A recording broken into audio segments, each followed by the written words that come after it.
All right. So I'm modifying the question a little bit here. So your favorite thing to do on a Sunday, and it can't be work.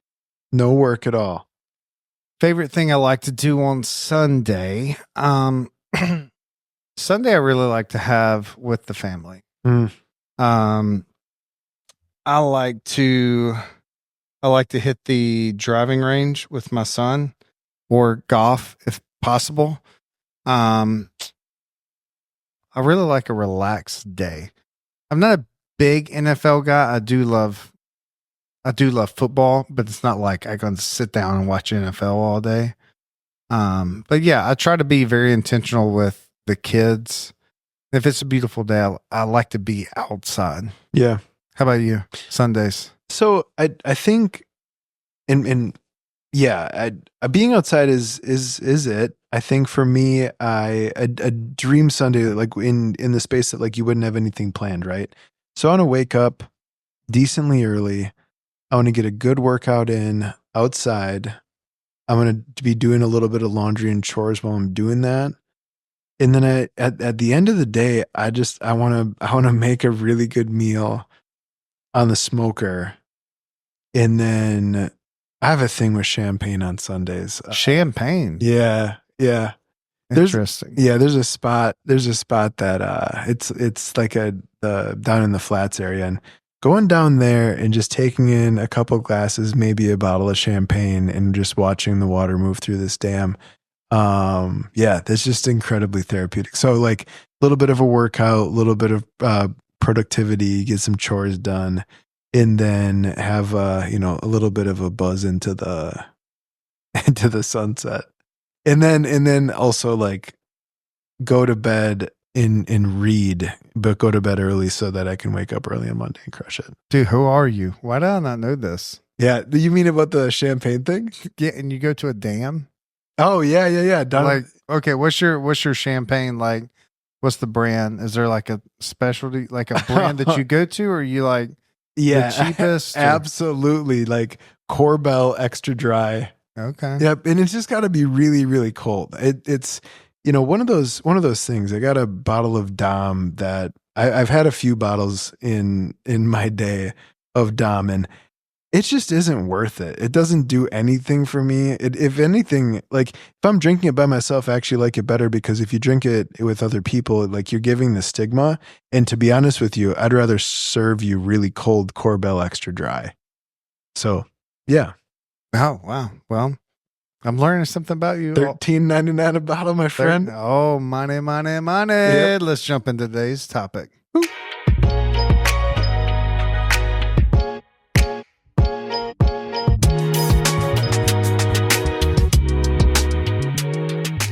All right, today, let's go ahead and talk about you're taking a video of the wall.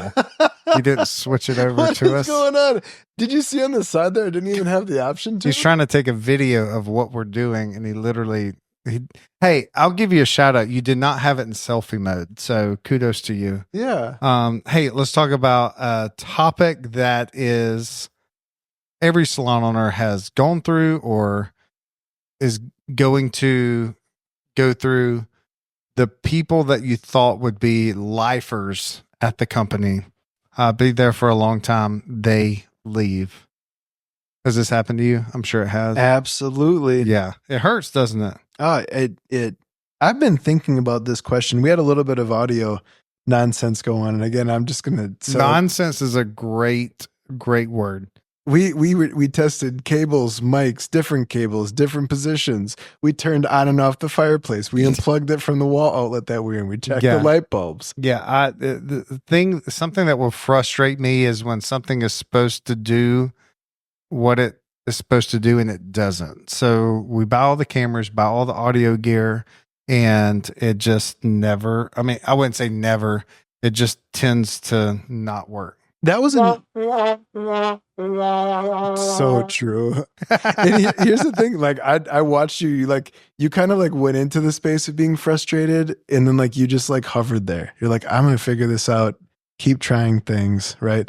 And I even love how that you said it, like the thing that it's supposed to do and it doesn't do. And the question that we're looking at is when someone that you thought was going to be in your brand, in your organization, and For a they're long time. and they're not.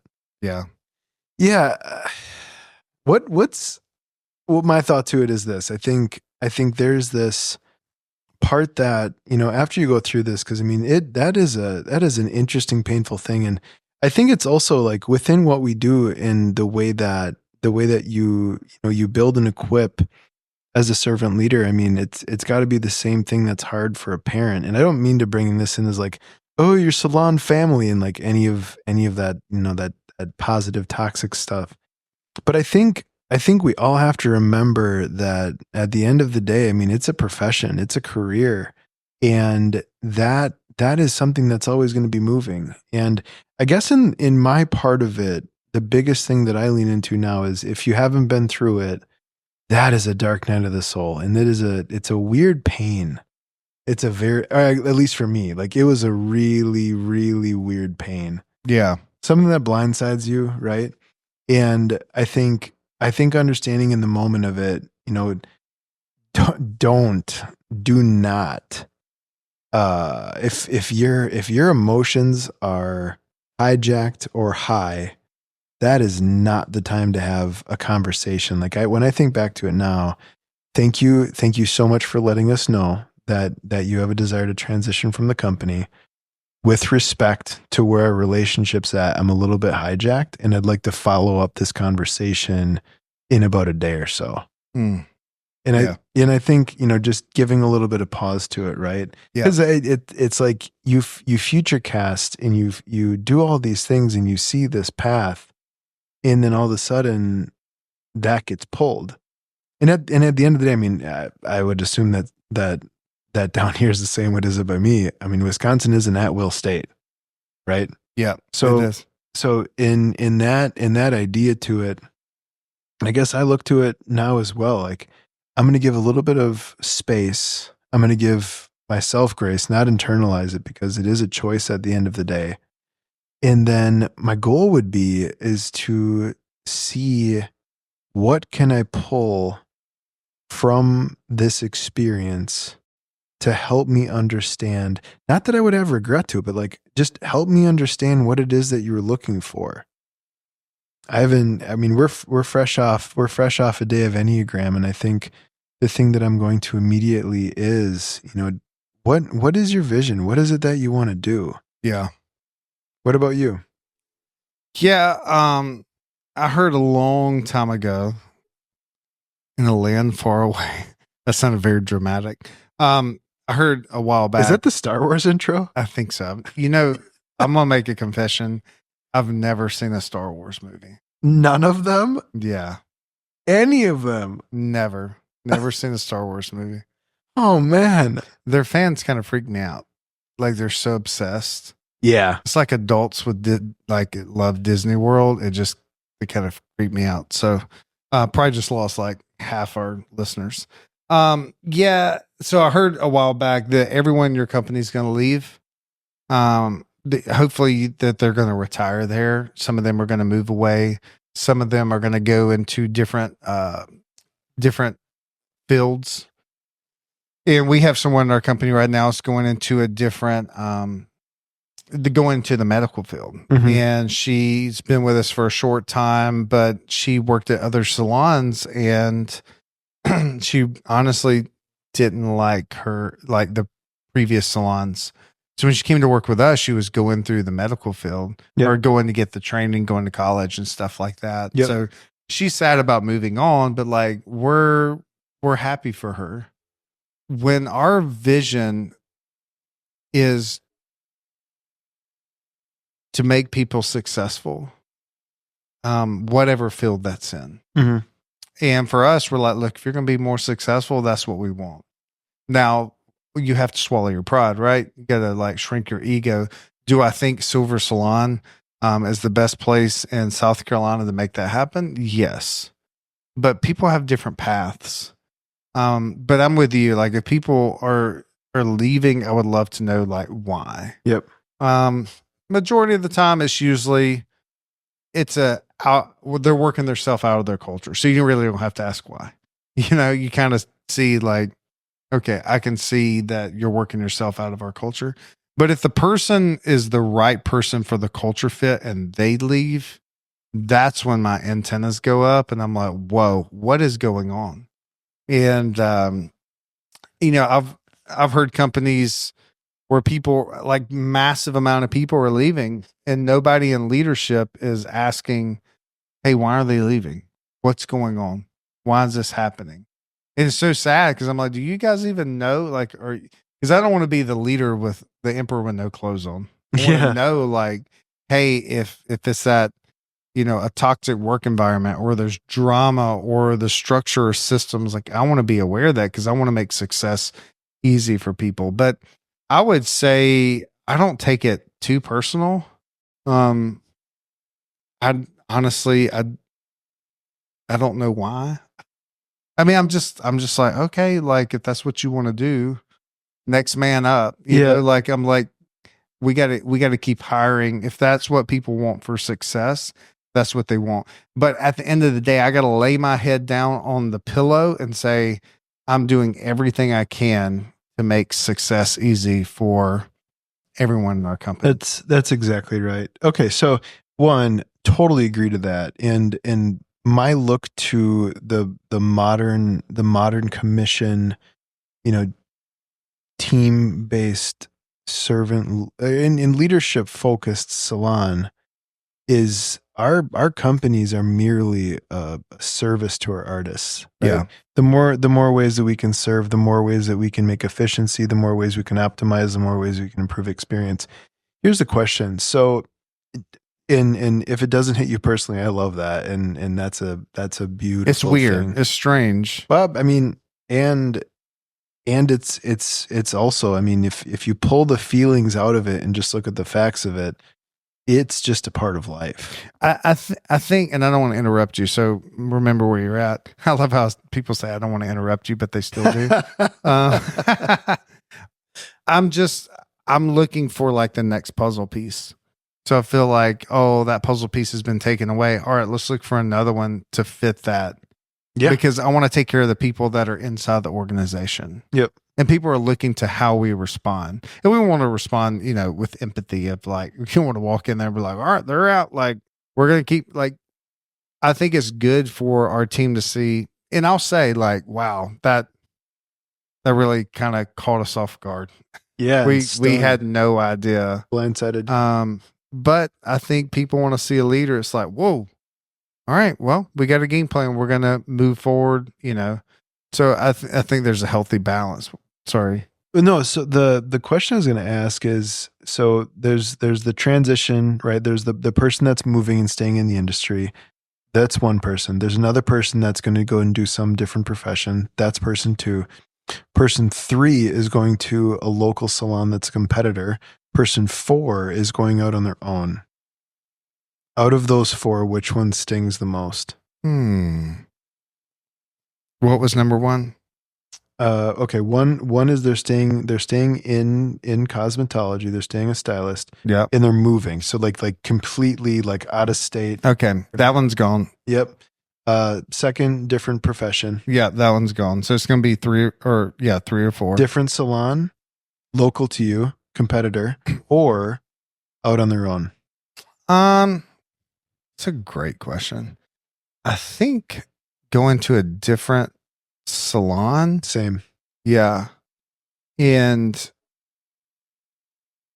yeah, I mean, I just, again, I'm not bitter, but I'm like, what were we not providing? 100%. Because, yeah. So the thought of it then is at that area of it, because we all know, I mean, there's a million ways to do this business.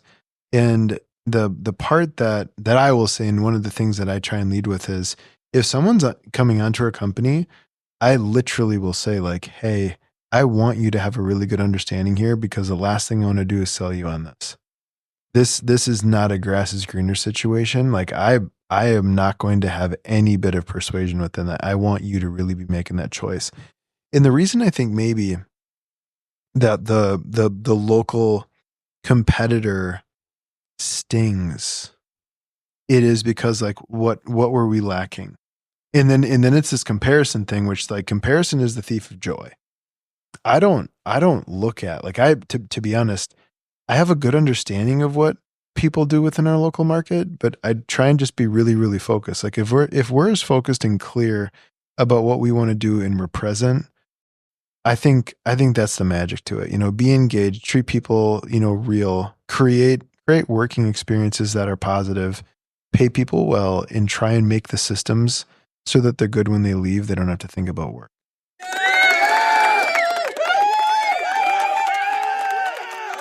That was good, dude. The funny thing was, I there's a train noise. That is it. I literally was like, if I'm not hearing this, boy, do we have some other weird audio nonsense going on. Yeah, that tree must be close by. They probably can't hear it. It's probably edited out. Yeah. Yeah. Yeah, I think that's a really great way to look at it. And I just, it's something that every salon, every business owner is going to lose. Here's the thing. I don't want to lose great people. Oh, Like great people. yeah. There's people and the people that fit the culture. Those are the ones. It's just like in any company. Yep. You're going to shed people, you're going to lose people. Yep. But like the A+ leaders, if they keep leaving, Yep. I would be like, what is going on? Yep. Why are we losing these A+ people? I will say the one in I don't know. I guess I'll talk it through, and if you can give me some feedback, I'd love it.